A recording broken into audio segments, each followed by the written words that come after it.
Everyone. So today's topic is acid, base and salts. So let's start the today's topic. तो आज हम बात करने वाले हैं प्रॉपर्टीज ऑफ एसिड्स की, बेसिस की एंड सॉल्ट्स की and some of the reactions हम बात करेंगे एसिड मेटल्स के साथ और डिफरेंट डिफरेंट चीज़ों के साथ कैसे रिएक्ट करता है और बेस कैसे रिएक्ट करता है और कुछ इंपॉर्टेंट जो न्यूट्रलाइजेशन रिएक्शन है हमारे आसपास के डेली लाइफ में। तो चैप्टर्स अगेन हमारे उसी उसी हमारे हमारे नए सीरीज का पार्ट है जिसमें हम क्रिस्टल एंड क्रिस्प मेथड में फास्ट फॉरवर्ड मेथड में हम चीज़ें को बात करते हैं। तो let's start today's topic acid basis and salt. तो एसिड्स क्या है? तो एसिड्स वो होते हैं जो H प्लस आयन रिलीज करते हैं जब रिएक्ट करते हैं किसी भी चीज़ों से। तो वो क्या रिलीज करते हैं? H प्लस आयन रिलीज करते हैं। इनका टेस्ट कैसा होता है? ये सॉर इन टेस्ट होते हैं और ये ब्लू लिटमस को रेड में कन्वर्ट करते हैं, रेड लिटमस में ये नो चेंज देते हैं। वहीं पे ये act as electrolytes in solution. आपको भी पता है कि बहुत सारे इलेक्ट्रोलाइट्स की तरह सॉल्यूशन में यूज किए जाते हैं। Okay, and neutralise the solution carrying hydroxides ions. Okay, जब ये न्यूट्रलाइज करते हैं तो हाइड्रोक्साइड्स आयन, ओके, जो भी हाइड्रोक्साइड आयंस वाले जो मतलब अगर बेस होता है, हाइड्रोक्साइड्स किस में होते हैं? बेस होते हैं, उनको न्यूट्रलाइज करने का काम करते हैं। Okay, reacts with the several metal to release hydrogen gas. जब मेटल के साथ रिएक्ट करते हैं तो ये हाइड्रोजन गैस रिलीज करते हैं। जब कार्बोनेट्स के साथ रिएक्ट करते हैं तो कार्बन डाइऑक्साइड रिलीज करते हैं। वेर एज ये कुछ कुछ अगर किसी बॉडी पे किसी स्किन पे गिर जाए तो ये बहुत हार्मफुल होते हैं, तो इनसे बच के भी रहना चाहिए। ओके, एंड ये मेटल बॉडी को भी क्या करते हैं? कोरोड कर देते हैं, so they are not good for metals as well. So on the basis the origin the acids are classified as. अब देखो, इनको ऑरिजिन के बेसिस पे हम इनको ऑर्गेनिक एसिड्स और मिनरल एसिड्स के फॉर्म में क्लासिफाई करते हैं।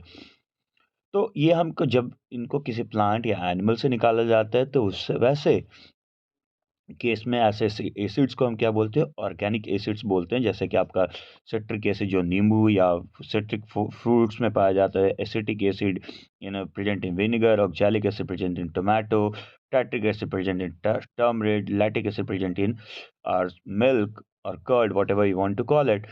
So these all are what beta? These all are organic acids. Well, the mineral acids, they are also called inorganic acids, which are dangerous and not safe. We should not handle with mishandle नहीं करना चाहिए इनको. Okay, they can cause a sebum burn and problem to our skin. On the basis of strength, we have the two classification again: strong acids and weak acids. So strong acids obviously जो कि complete dissociate is ion in aqua solution, और ये बहुत ज़्यादा H plus ion release करते हैं। मतलब इनके पास देखो, कंसंट्रेशन एसिड्स का बेस का H प्लस आयन से ही डिसाइड किया जाता है। तो कितना ज़्यादा H प्लस आयंस है उतना ज़्यादा उसका एसिड होने का कंसंट्रेशन हाई है। वहीं पे और ये इजीली कंप्लीटली डिसोसिएट होते हैं एक्वा सॉल्यूशन में। वहीं पे जो कि वीक एसिड्स होते हैं वो कंप्लीटली डिसोसिएट नहीं होते हैं किसी सॉल्यूशन में। ओके, एंड फॉर एग्जांपल हमारा कार्बोनिक एसिड है, एसिटिक एसिड है, ये सारे हमारे वीक एसिड्स हैं। On the basis of concentrations हम कह सकते हैं, तो ये हमारा डाइल्यूट एसिड्स जो कि डाइल्यूटेड फॉर्म में है ऑब्वियसली। ओके, और concentrated acid have the high concentration of जिसका H प्लस आयन का कंसंट्रेशन ज़्यादा हो। आते हैं प्रॉपर्टीज ऑफ बेसिस में। प्रॉपर्टी ऑफ बेसिस में क्या है? तो ये हमारा OH माइनस आयन देते हैं। क्या कौन सा आयन देते हैं बाबू? OH minus ion. एंड या वाटर सॉल्युबल बेस को हम क्या कहते हैं? अल्कलीज कहते हैं। ये स्पेशल नाम है, जो कि वाटर में सॉल्युबल बेसिस होते हैं उनको अल्कली कहते हैं। इनका टेस्ट कैसा होता है? बिटर होता है। और ये रेड लिटमस को ब्लू करते हैं, ब्लू लिटमस पे नो चेन देते हैं। ओके, वहीं पे ये भी इलेक्ट्रोलाइट की तरह यूज होते हैं, और ये न्यूट्रलाइजेशन करते हैं किसका? H प्लस आयन के। H प्लस आयन को मिनिमाइज कर रहा है। अगर एसिडिक इफेक्ट है तो बेस डाल देंगे तो वो इफेक्ट कम हो जाएगा। और इनका जो टच होता है वो स्लिपरी होता है, feel like a soap, and dissolve the fatty minerals. और ये फैट्स वगैरह को काम क्लियर करने में या डिजॉल्व करने में हेल्प करते हैं। इसीलिए हम लोग बहुत ज़्यादा बेसिक सर्फ का यूज करते हैं। एसिडिक सर्फ नहीं होता, बेसिक सर्फ होता है, जो कि हमारे फैट वेस्ट को साफ करने में हेल्प करता है। On the basis of their strength, okay, strength पे strong bases, weak bases again होता है हमारा यहाँ पे, which complete dissociate in ion in aqua solution and gives like a very strong one, NaOH, sodium hydroxide है आपका, और potassium hydroxide है। वहीं पे वीक बेसिस की बात करें जो कि कंप्लीटली डिसोसिएट नहीं करते हैं, और जो कि हमारा अमोनियम हाइड्रोक्साइड एक एग्जांपल हम ले सकते हैं, जो कि बहुत ज़्यादा स्ट्रॉन्ग इस बेस नहीं है। कंसंट्रेशन में डाइल्यूट और आपका कंसंट्रेटेड, जिसका कंसंट्रेशन लो हो उसको हम क्या बोलेंगे ऑब्वियसली, जो कि अल्कली सॉल्यूशन, अल्कली होते हैं, अल्कली वैसे वैसे बेस होते हैं जो कि अपना डिजॉल्व कर जाते हैं हमारे वाटर में, है ना? उनको वाटर में डिजॉल्व करने वाले बेसिस को हम अल्कली बोलते हैं। वहीं पे कंसंट्रेशन जिसका हाई हो वो हमारा कंसंट्रेटेड बेस हो गया, सिंपल सा बात है। सो स्ट्रेंथ ऑफ द बेस, और ये कैसे मेजर करते हैं, तो देखो भैया, न्यूट्रल जो होगा तो वो कहीं न कहीं बीच में होएगा। मेन हमारा जो पावर हम मेजर करते हैं, हाइड्रोजन से मेजर करते हैं कि कितना ज़्यादा उसमें H प्लस आयन है। एंड H प्लस आयन मतलब जो सीन है हमारा वो बैलेंस करता है कितना H प्लस आयन उस भी जो भी है उसमें। तो जैसे यहाँ देख सकते हो एसिड में H प्लस आयन जो है वो बहुत ज़्यादा है, वहीं पे बेस में जो है OH माइनस आयन ज़्यादा है। और जब ये दोनों न्यूट्रल होते हैं, दोनों इक्वल होते हैं, तो OH और H प्लस आयन इक्वल हो जाते हैं यहाँ पे। तो scale of measuring the hydrogen concentration is called pH scale. देखो पीएच स्केल क्या मेजर करता है बाबू, अपना H प्लस आयन ही मेजर करता है। And P stand for potential, और जो भी आपको बोलना चाहे, that means power, potential, okay, of hydrogen, कितना ज़्यादा H प्लस आयन है। यहाँ देख सकते हो कि लेमन और ये कुछ ऐसे इम्पोर्टेंट सबके हमने दे रखे हैं, तो ब्लीच में देख सकते हो बहुत ज़्यादा बेसिक होता है वो, तो ये क्लीनिंग के लिए ज़्यादा यूज करते हैं। और लेमन्स वगैरह हम लोग पता नहीं, हम लोग क्लीनिंग में कभी कभी यूज करते हैं, बट मैक्सिमम टाइम जो वेस्ट होते हैं, जो भी हमारे फैट्स होते हैं, ये सब होते हैं, वो हमारे बेसिक उसको बेस से साफ करना चाहिए, क्योंकि वो फैट को इजीली डिजॉल्व करवा पाते हैं अपने आप में। ओके, पीएच सेंसिटिविटी, पीएच की सेंसिटिविटी कुछ प्लांट्स और एनिमल्स की कैसी होती है, तो ह्यूमन बॉडी हम लोग जनरली नॉर्मल इस न्यूट्रल न्यूट्रल बॉडी है, न्यूट्रल बॉडी के पास आसपास काम करते हैं हम लोग। तो हमारा बॉडी रेंज बहुत नैरो है, जो कि 7 to 7.8 पीएच है। पीएच ऑफ डाइजेस्टिव सिस्टम जो है हमारा, जो कि काफ़ी ज़्यादा है, तो उसको प्रोटेक्ट करने के लिए हमारे पास इनर लाइनिंग स्टमक में होता है, जो कि आपको पता ही है। ओके, जिसको अपन क्या कहते हैं, म्यूकस कहते हैं। पीएच एंड टूथ डिके, तो ऑब्वियसली आप बहुत ज़्यादा अगर मीठा खाते हैं या कुछ भी खाते हैं, अगर वो दांतों में फंसा रह जाता है, तो बैक्टीरिया उसको क्या करते हैं, फीड करते हैं, और वो वहाँ पे एनारोबिक रेस्पिरेशन करते हैं एंड कहीं न कहीं अल्कोहल फॉर्म करते हैं, जो कि हमारे बॉडी को, हमारे टीथ को हार्म करता है और उसको, हमारे इनेमल को खराब करता है। PH of the self defence mechanism, the certain plants have, उनके पास अपना सेल्फ डिफेंस मैकेनिज्म होता है, जो कि कहीं न कहीं हम लोग को इंजेक्ट कर देते हैं अपने आप को बचाने के लिए, जैसे बी होता है, या नेटल प्लांट, नेटल स्टिंग जो कर देता है हमारे में वो। प्रॉपर्टीज ऑफ सॉल्ट, सॉल्ट क्या है, जब एसिड और बेस जब साथ में रिएक्ट करते हैं तो वो सॉल्ट फॉर्म करते हैं, and this is called neutralisation reaction. Okay, जब कोई स्ट्रॉन्ग एसिड और स्ट्रॉन्ग बेस जब मिलता है तो कंप्लीटली स्ट्रॉन्ग, मतलब सिंपल न्यूट्रल सॉल्ट बनाता है, बट अगर स्ट्रॉन्ग एसिड और वीक बेस मिलेंगे तो एसिडिक सॉल्ट बनाएंगे, जब वीक एसिड और स्ट्रॉन्ग बेस मिलेंगे तो फिर से अपना एसिड बेसिक सॉल्ट बनाएंगे, और दोनों ही वीक रहेंगे तो अगेन न्यूट्रल बनाएंगे। So most common table salt that we all know, okay, हमारा NaCl है। ओके, most common salt is sodium chloride, and table salt that the formation of, किसका कॉम्बिनेशन है, sodium hydrogen oxide and hydrochloric acid का, NaOH का, और किसका बच्चे, और HCl का है, वो रिएक्ट करके हमारा बनाता है टेबल सॉल्ट, और जिसको हम लोग ऑब्वियसली घर में खाने के में यूज करते हैं। Okay, on the basis of other examples are Epsom salt, MgSO4 use in bath salt, ammonium nitrate and used as a fertilizer, and baking soda used as a cooking. The pH salt solution depends on the strength of the acid base and combined neutralization reaction. Okay, तो pH of the salt obviously हमने अभी discuss किया ऊपर कि किस पे depend करेगा। अगर बहुत ज़्यादा स्ट्रॉन्ग है तो स्ट्रॉन्ग एसिड और वीक बेस है तो एसिडिक सॉल्ट होएगा, स्ट्रॉन्ग बेस और वीक एसिड है तो बेसिक सॉल्ट होएगा, तो दोनों पे ही डिपेंड करता है। Indicators are the substance which indicate the acidic और basic nature of the solution by the colour change. तो ये आप सबको पता है, कलर चेंज कर देते हैं। तो इंडिकेटर्स बहुत इंपॉर्टेंट इंडिकेटर्स हमारे कुछ यहाँ पे हमने दिए हैं और ये आपको याद रहने भी चाहिए। ओके, तो इंडिकेटर्स के बारे में अगर हम बात करें तो इंडिकेटर्स हमारा है सबसे पहले लिटमस सॉल्यूशन। तो लिटमस सॉल्यूशन एसिड में रेड लिटमस एसिड में हम कौन सा यूज करते हैं, ब्लू लिटमस यूज करते हैं और जो कि रेड हो जाता है। और बेस को चेंज करने के लिए हम रेड लिटमस यूज करते हैं जो कि ब्लू हो जाता है, और फिर इसमें और कुछ भी चेंज नहीं कर सकते। जो मिथाइल ऑरेंज है एसिडिक मीडियम में पिंक कलर का हो जाता है, बेसिक मीडियम में ऑरेंज कलर का हो जाता है। ओके, फेनाफ्थलीन जो है एसिडिक मीडियम में कलरलेस रहता है, वहीं पे जो बेस मीडियम आता है तो ये पिंक हो जाता है। ओके,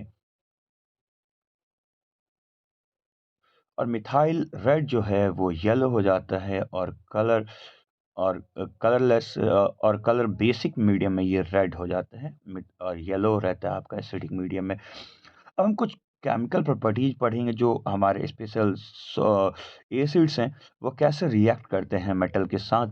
तो जब मेटल के साथ ऑब्वियसली जितने भी हमारे एसिड्स हैं या जितने भी मेटल्स हैं जब रिएक्ट करते हैं एक दूसरे के साथ तो ये हाइड्रोजन गैस रिलीज करते हैं। Okay, so when the acid react with the active to give hydrogen gas, see you can see here hydrogen gas is releasing. Okay, यहाँ पे देखिए ये हाइड्रोजन गैस यहाँ रिलीज हो रहा है। वहीं पे जब हमारे कार्बोनेट्स के साथ मेटल एसिड्स रिएक्ट करते हैं तो कार्बन डाइऑक्साइड रिलीज करते हैं। ये भी बात हमने स्टार्टिंग प्रॉपर्टी में बात की थी। ओके, ये क्या रिलीज करते हैं, कार्बन डाइऑक्साइड रिलीज करते हैं। वहीं पे एसिड जब react with base to give salt and water, तो यहाँ पे देख सकते हो NaOH जब HCl के साथ रिएक्ट किया तो सॉल्ट एंड वाटर फॉर्म हुआ है यहाँ पे। Okay, acid react with metal oxide, जब मेटल के ऑक्साइड, तो metal oxides are basic in nature. जब एसिड के साथ रिएक्ट करेंगे तो obviously salt and water again form होगा। द कॉपर सल्फेट जो हमारा सॉल्ट है और वाटर हमारा साथ में रिलीज हो रहा है। अब एडिशन ऑफ एसिड और बेस टू द वाटर, तो हम ये दोनों हमारा जो वाटर जब पानी में जब डालते हैं तो ये बहुत एक्जोथर्मिक रिएक्शन होता है और इसको हमको करते वक्त बहुत ख्याल रखना होता है कि हम इसको प्यार से करें। और तो हमें कभी भी always add acid to the water, never the other way. हमें क्या करना होता है, एसिड को पानी में डाला जाता है और वो भी धीरे धीरे स्टार करते हुए, है ना। कभी भी अ, पानी एसिड में डायरेक्ट नहीं डालना चाहिए। If one mix the other way by adding water concentrated acid, it can generate splash out और बर्न आउट कर सकता है बहुत बुरी तरीके से, ब्रूटली। तो वो आपको सेफ रखना जरूरी है। वहीं पे केमिकल प्रॉपर्टी जब हम बेस की बात करें तो बेस में हमारा क्या है कि सर्टेन मेटल एलिमेंट जो हैं वो क्या करते हैं, रिएक्ट करके ये H प्लस आयन यहाँ भी रिलीज कर रहे हैं।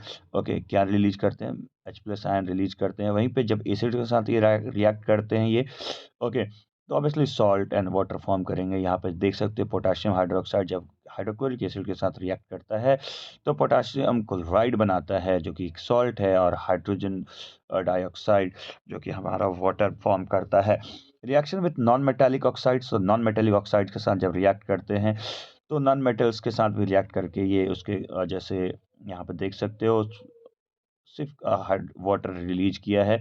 ओके, सॉल्ट एंड वाटर यहाँ भी रिलीज कर देते हैं ये।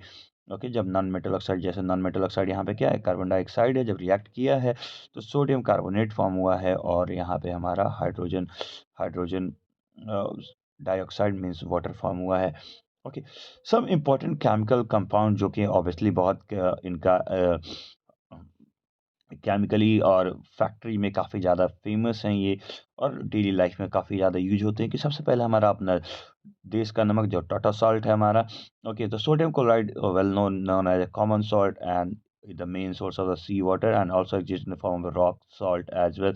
Common salt is important component for our food that we all know and we use it for preparing our food.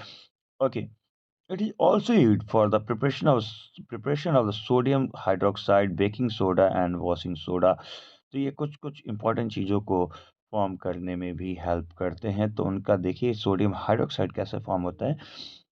तो क्लोरो अल्कली प्रोसेस इनका क्या करता है, इलेक्ट्रिसिटी जब हम पास कराते हैं सोडियम क्लोराइड के साथ, तो और जब पानी के प्रेजेंस में, तो हमारा क्या करता है, सोडियम हाइड्रोक्साइड फॉर्म कर लेता है, जो कि हमारा एक बेस है। और यहाँ पे हमारे बेस का फॉर्मेशन हो जाता है। ओके। ओके, वहीं पे ब्लीचिंग पाउडर की बात करें तो bleaching powder represented by KaOCl2। Okay, so it's a quite complex combination that you can see. जब हमारा स्लेक्ट लाइम क्लोरीन के साथ रिएक्ट करता है, स्लेक्ट लाइम कैल्शियम हाइड्रोक्साइड जब क्लोरीन के साथ रिएक्ट करता है, तो ब्लीचिंग पाउडर फॉर्म करता है CaOCl2 और साथ में वाटर रिलीज करता है। स्लेक्ट लाइम कैसे फॉर्म करता है, कैल्शियम ऑक्साइड जब वाटर के साथ रिएक्ट करता है तो स्लेक्ट लाइम फॉर्म करता है। ओके, और कार्बन डाइऑक्साइड रिलीज करता है, ये बहुत इंपॉर्टेंट रिएक्शन है। Okay, and carbon dioxide turns milky. Okay,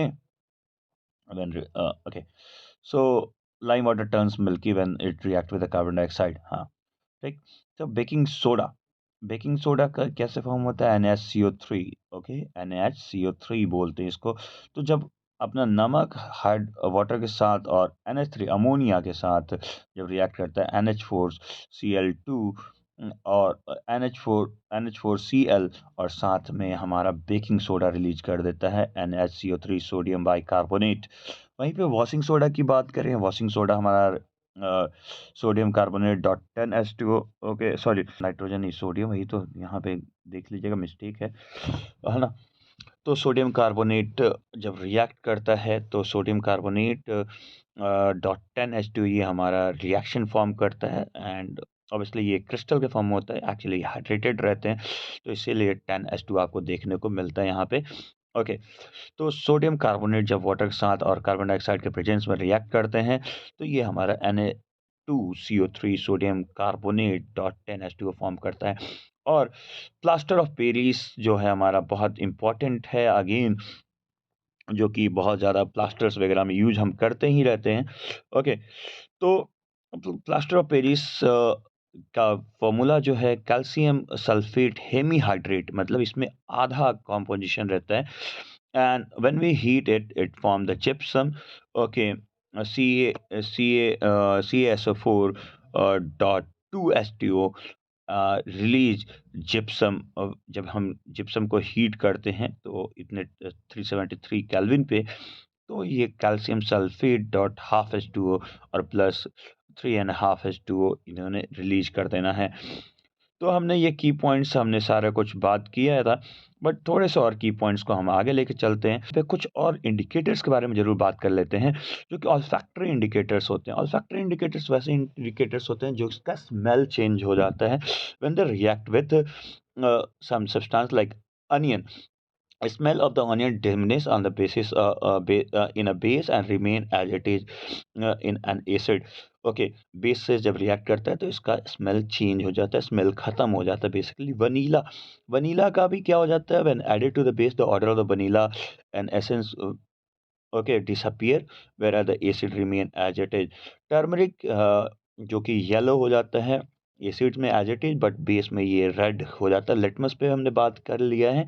okay, तो ब्लू लिटमस हमारा क्या करता है, एसिड्स को एसिड में रेड हो जाता है, वहीं पे रेड लिटमस बेस में ब्लू हो जाता है और दूसरे में कोई चेंज देखने को नहीं मिलता है। This and I hope you liked it. That's all, thank you.